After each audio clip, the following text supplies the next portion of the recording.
Sa panahon ng mabilis na impormasyon at kaliwat kanang balita, kailangan mo ng isang channel na mapagkakatiwalaan, diretsyo at para sa bayan.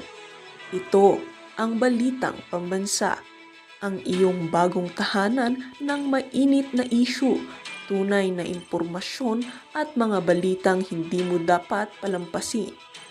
Mula sa mga trending na kaganapan sa social media hanggang sa mga seryosong isyong pambansa. Bantay kami sa bawat sulok ng bansa para sa iyo.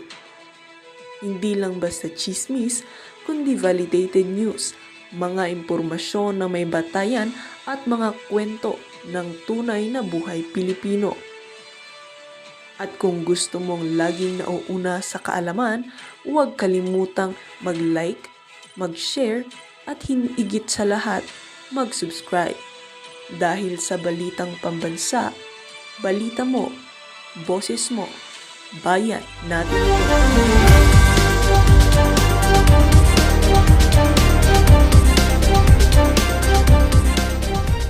Ito mga tauhan, itong si Bonjing.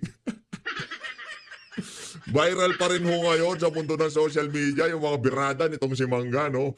Tinawag niya ho talagang Bonjing. Kasi dahil siguro yun doon sa doon sa nag-ala Kim Jong siya, 'di ba? Yung supreme leader ng North Korea. Ito ho kasi supreme leader ng House of Representatives si Kim Bonjing. Anong sabi ng mga tauhan ng mga Bonjing? Ito yung mga mga alagad ng Bonjing. Solons, respond to Amy Marcos. Huwag mo kaming diktahan. Hindi naman kayo dinidiktahan. Pinapayuhan lang kayo. Sabi niya, tanggalin nyo na yung tambi, ilagay nyo yung tobi. Yan.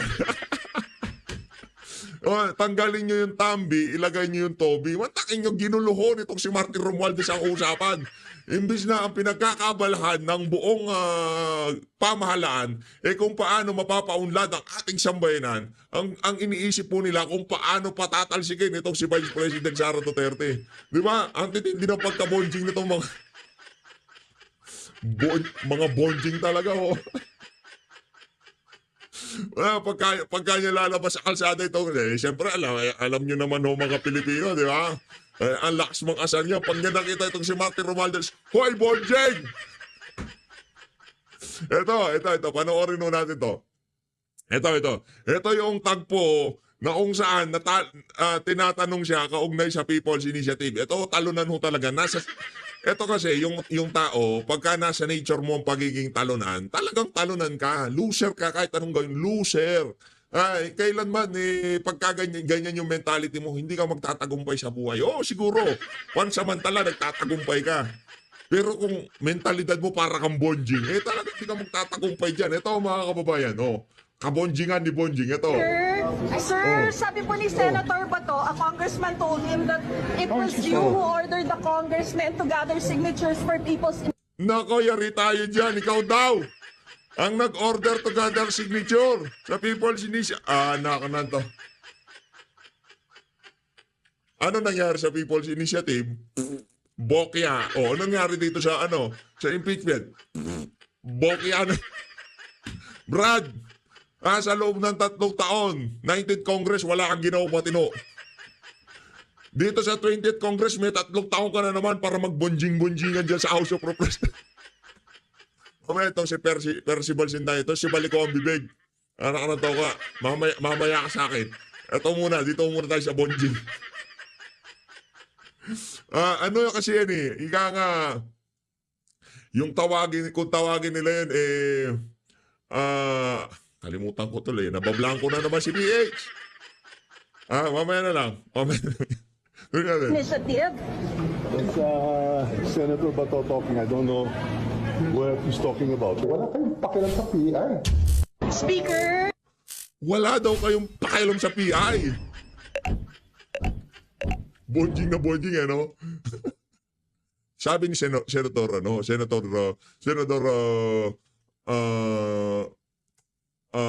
tawag dito, Senator Amy Marcos, di ba? Ayun, nakita ko na natin, kumbaga yung mga makakadiwa at yung mga bonjing at yung mga dayukdok sa pera, ika nga, dyan sa House of Representatives, meron ho sila kung tawagin symbiotic relationship. Ika nga, naggagamitan.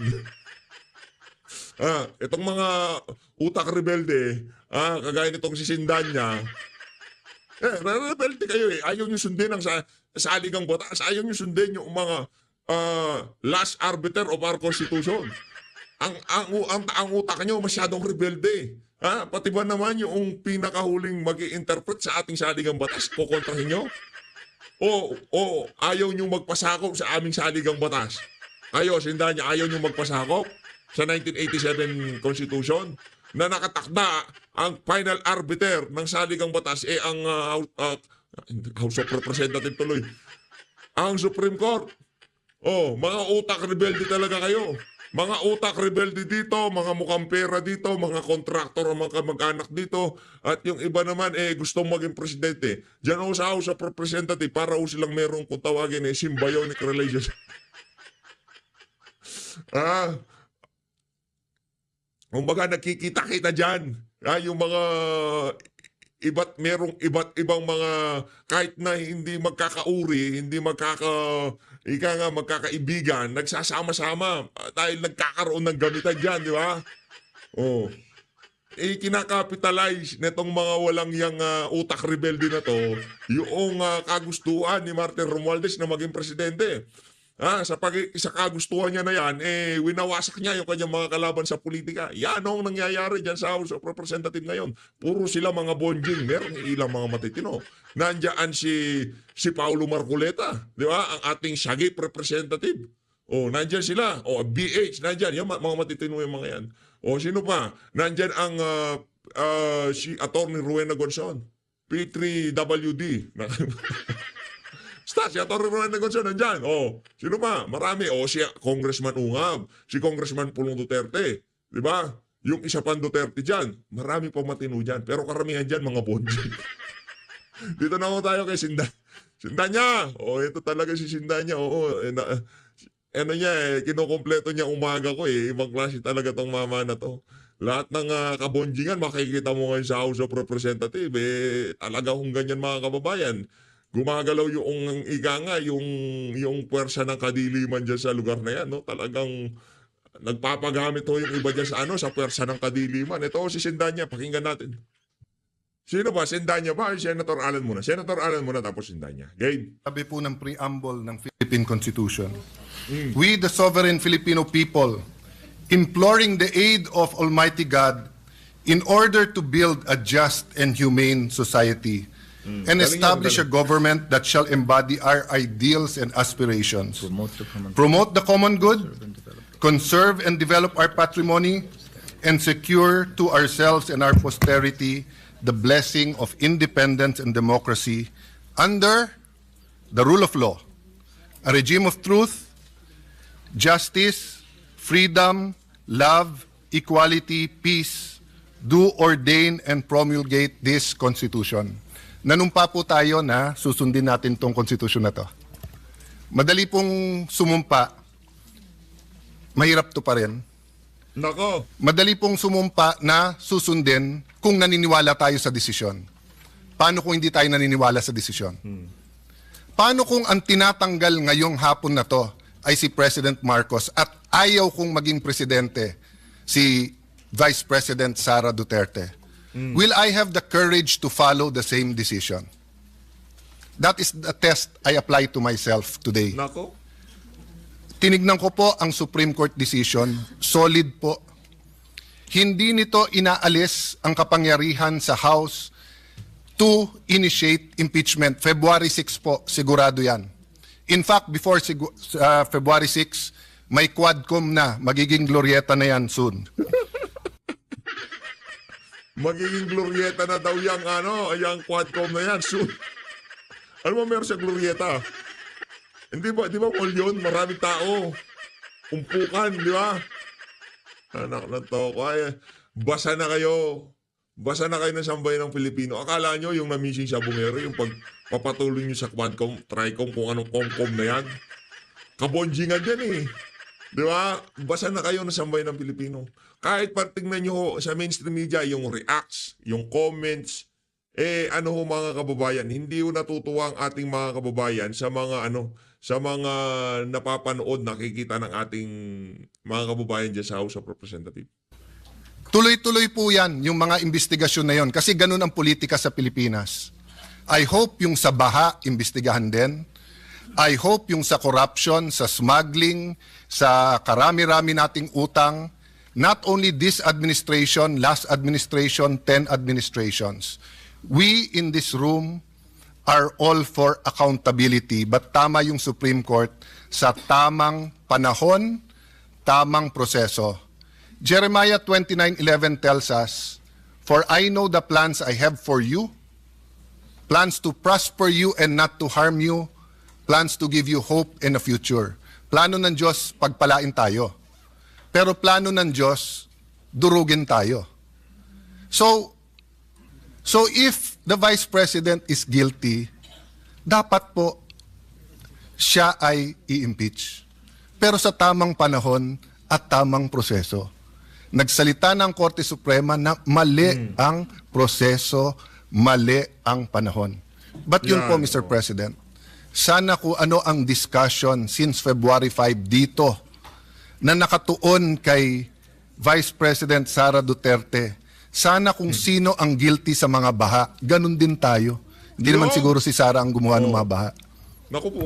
Sana po kung ano ang cause ng pagkabansot or stunting yung corruption, ganun din. Araw-araw talagang wag natin tantanan. Lastly, Mr. President, may I make an appeal to the media, our friends, the vloggers, yung iba nandito, political analysts, advocates, school deans, etc. Nakalagay kasi dito, we all agree on a regime of truth. Parati na lang ang vloggers ang nasasabihan na fake news. Naku po, Alam niyo po, kuya. marami tayong political analyst ngayon. Di naman sila analyst eh.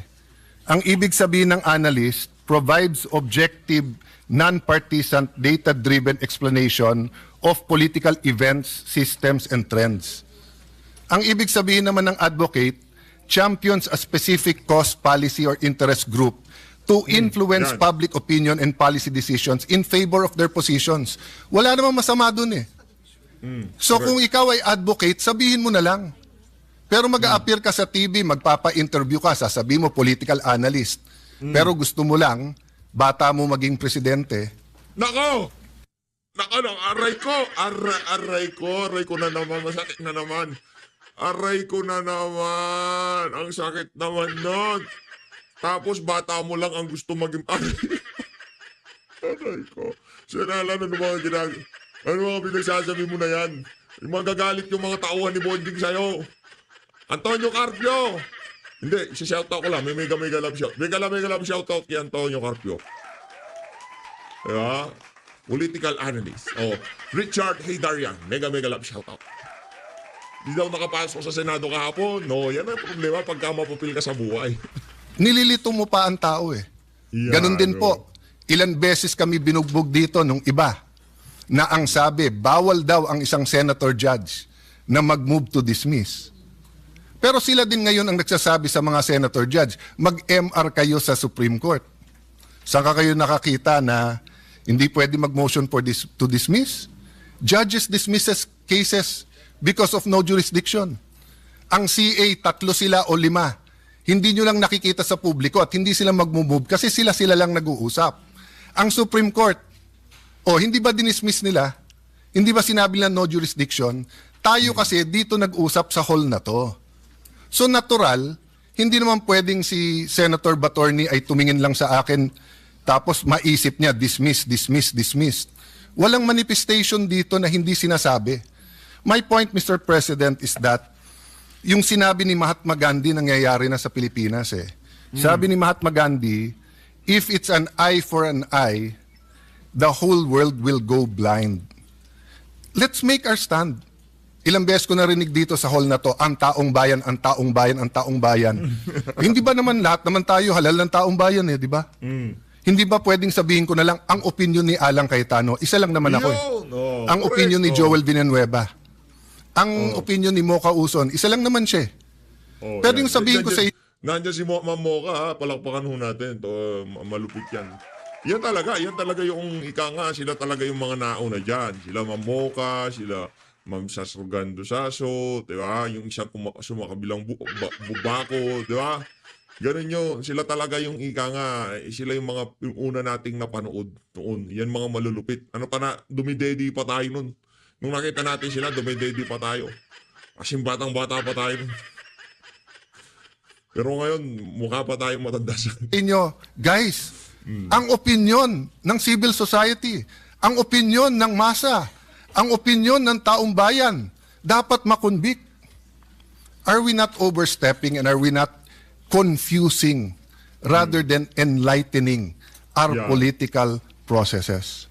Yes, you might think this is a different Alan Cayetano from the impeachment of President Estrada, impeachment of President Arroyo, impeachment of yung hindi natuloy na impeachment kay CJ Davide, sa impeachment ni CJ Corona. But aren't we supposed to be wiser? At hindi ba tama naman yung sinabi ng Supreme Court? Dapat may impeachment pero hindi dapat gamitin ito ng magkalaban lang sa politika. Ayaw natin maging presidente si Vice President Sara, talunin nyo na lang sa 2028. Aray ko. Oy, Risa, tamba. Oy, Bonjeng. Risa Ontiveros. Talunin nyo na lang daw sa 2028 si VP. Para para wala maraming usapan. Ngayon, kung talagang may ginawa siyang masama, edi impeach pero sa tamang paraan. Yan. I apologize if I'm emotional on this issue, but hindi tayo makawala eh. Correct. Ang daming mas importanteng issue, Correct. pero nakapako tayo sa issue na to. Thank you, dear colleagues, and thank you to Philippines. Naku, napaka-ano ho nitong si Senator Alan Peter Cayetano. Maraming salamat, Senator Alan, ha. Siguro hindi mo mapanood tong video na to. Marami sa PH Update, mga kasama natin dito sa PH Update, nagpapasalamat sa ginawa nyo na yan. Hindi naman nung ginawa nitong si Senator Alan Peter Cayetano yan para sa pabor, para sa kung kanino pa man, hindi para dito kay Vice President Sara Duterte. Para ho yan sa rule of law, ika nga. Eto na ho mga kababayan, dito na ho tayo kay Baliko ang Bibig. Bayan was the first Ito group na, to ito na, file ito na. an impeachment complaint against Vice President Sara Ito na to. Duterte. Congressman, good evening to you and thank you so much for your time. Magandang gabi, PK. Good evening, everyone. How are you watching the proceedings in the Senate, Congressman? At ano po ang inyong reaksyon? Yes, we are closely monitoring along with our friends and peers in the network that pushed for the first impeachment complaint. Siyempre tayo ay nababahala talaga dito sa naririnig at nakita natin nag-unfold. We were hoping for a character development on the part of the Senate, pero mukhang magiging foregone conclusion yung inaasahan natin mula sa isang Senado na dapat ay impeachment court pero ayaw maging impeachment court kasi ang gusto lang nilang gawin ay palusutin si VP Sara Duterte. Ito naman sa pambonjing to eh. Hindi. Ganito kasi yan. Alam nyo mga kababayan, merong dalawang uri ng tao. Yung tao na pagka pinaliwanagan mo, maiintindihan niya eh. Kasi merong rason, merong dahilan at nasa tama ang paliwanag at ang mga dahilan, di ba? Meron naman nung isa na kung saan kahit paano nyo paliwanagan, kasi nga rebelde ang utak, hindi makikinig yan. At doon sa pangalawang kategorya, napapasama, yan si niya. When you said character development, what exactly did you mean? At ano po yung inyong inasahan? We were hoping that the Senate would assert both independence and its constitutional mandate following the Supreme Court decision. And also, at the very least, siguro uphold the rule of law. At nakita man natin itong turn of events this afternoon, yung nasimulan na during the beginning of this process, mukhang doon talaga nila dadalhin. Minamadali na ibasura, i-dismiss, or i-archive itong impeachment complaint kay VP Sara Duterte without the benefit of a fair trial.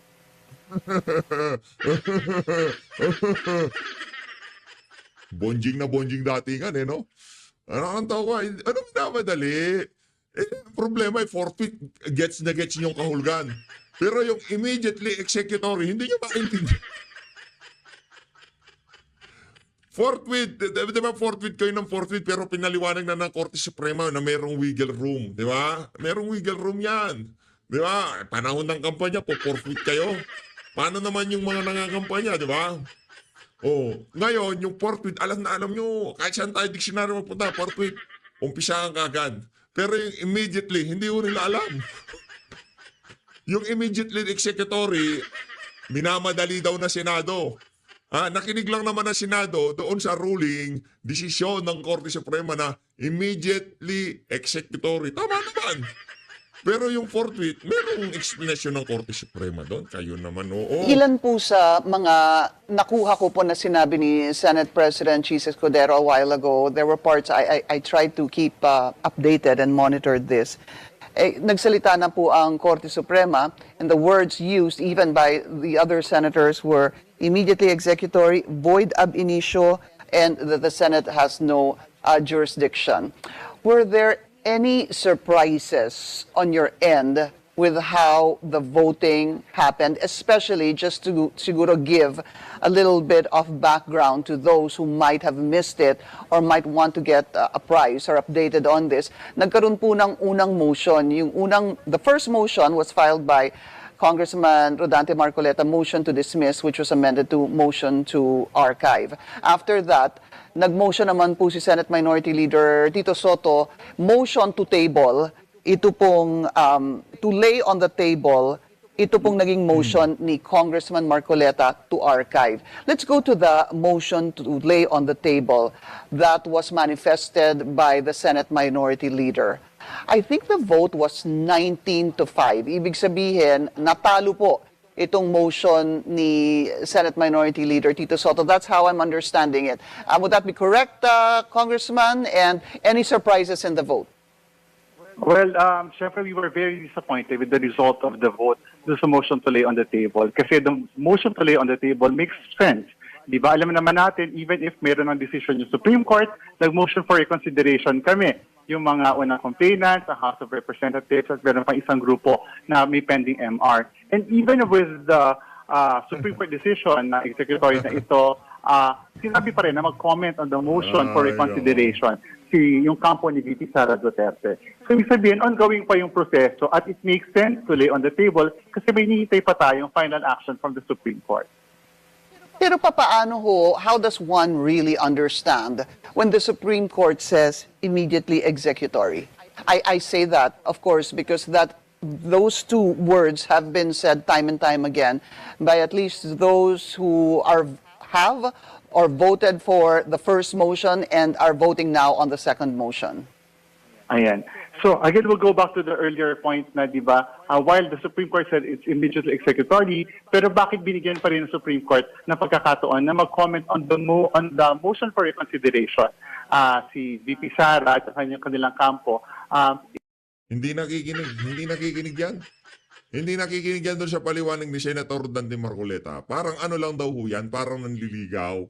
Di ba? Ikaw, alam mo na, busted na. Pero hindi mo pwedeng bastusin na, sige, busted ka na kagad. Hindi ganun eh. Yung tipong nagpunta na, alam ka namang paalisin mo na, nakausap niya na yung guard nyo, o kung sino pa man nasa harap ng bahay nyo, di ba? Alam ka namang ganun-ganunin mo na lang, mama, di ba?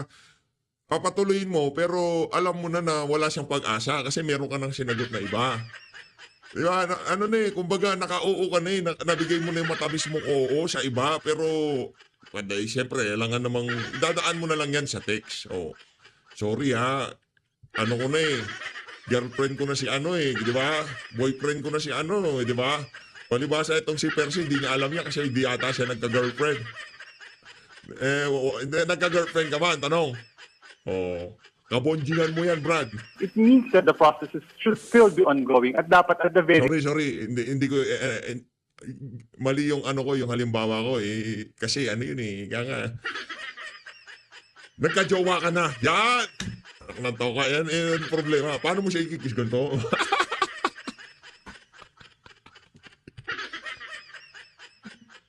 Sinisinda niya pag nagka-jowa ka na. Tanong. Kung nagka-jowa ka, paano mo siya ikikis? Nyo? Ano to? Boyfriend, girlfriend, mali pala. Hindi pala ganun yung kay Sinda niya. Ang tanong, nagka-jowa ka na. Di ba? Release. Hintayin ang Senado. Paano mo siya linalambing ganito? na magkaroon ng final decision or action Yikes. ang Senado on this issue. Kasi meron dalawang pending na MR. So let's be very clear on that the Supreme Court told the camp of VP Sara Duterte to comment on the motion for reconsideration. Congressman, ano ho ba ang nakikita nyo na ho ba anong kalalabasan nitong second round of voting on the motion to archive the impeachment complaint? Ito nakita natin dahan-dahan paano mag-crumble.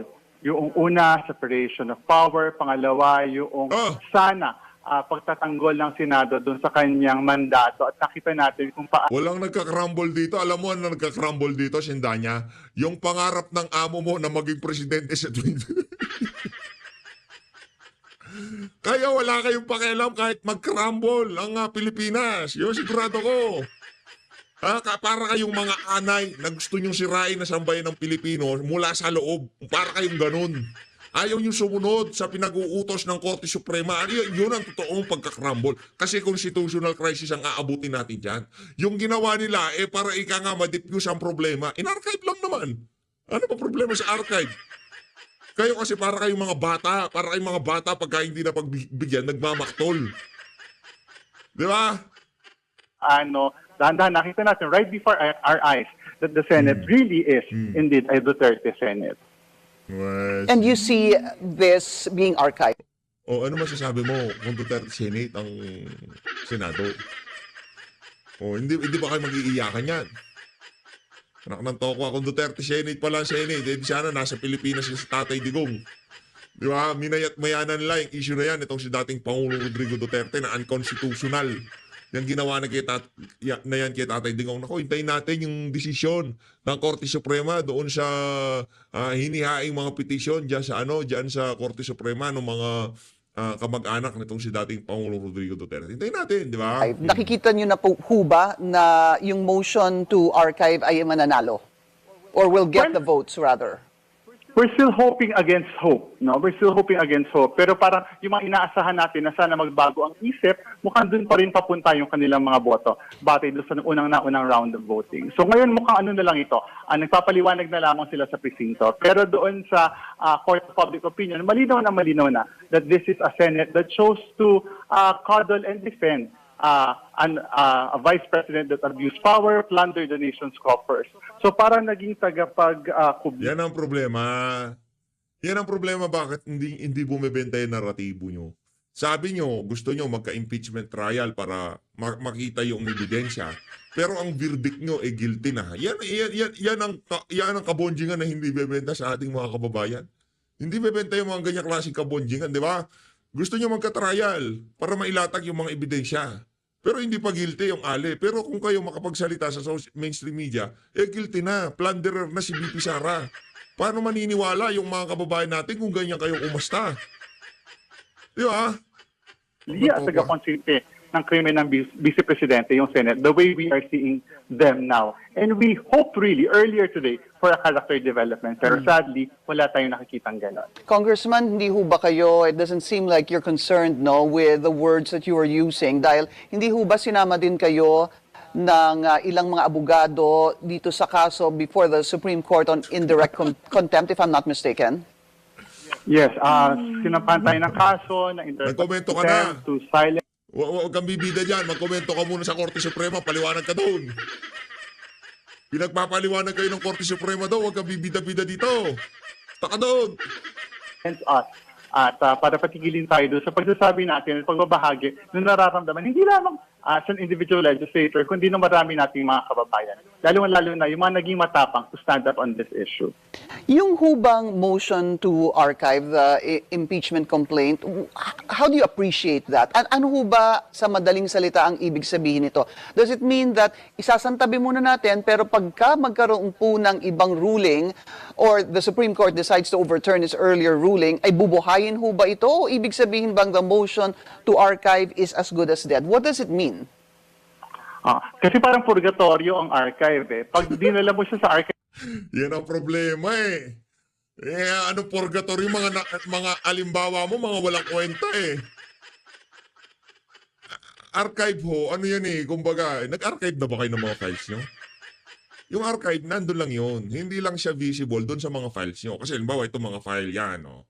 Di ba pagka may picture, sasabihin dito archive. Oh, i-archive mo yan, mawawala. Hindi siya delete, hindi siya i-delete. Mapupunta lang yun doon sa isang folder na kung saan hindi nakikita yan. Hika nga, hindi mo basta-basta makikita. Kailangan mo po. Ngayon, kung gusto mo siyang i-restore, punta ka lang doon sa folder na yun, tapos i-restore nyo. Mari-restore na. Hindi yung purgatorio na merong... Hindi, may paliwanag nito. Tapos, ako yung archive ko kasi, siniset ko yan ng after 30 days, ma-delete. Ngayon, hindi ko alam kung yung archive dyan sa Senado ay gano'ng katagal. Yung pag-archive ko kasi merong duration yan eh. Pagka in-archive ko yan, gusto ko pagtapos ng 1 linggo, delete.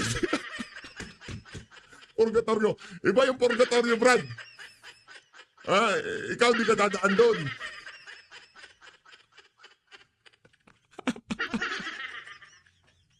Uy, sinta niya ha. Ikaw sumasobra ka na. Kaaga-aga, pinapagano mo makina ko. You know, hindi alam nitong si hindi pa na, ikaw niya archive ko pag nainit mo ulo ko. Tatago kita. Tatago kita, tapos huhugutin kita pagka gusto na kita makita ulit. Hindi ko napapakita yung mga video mo dito, i-archive ko, bahala ka. Sige, gusto mo yan?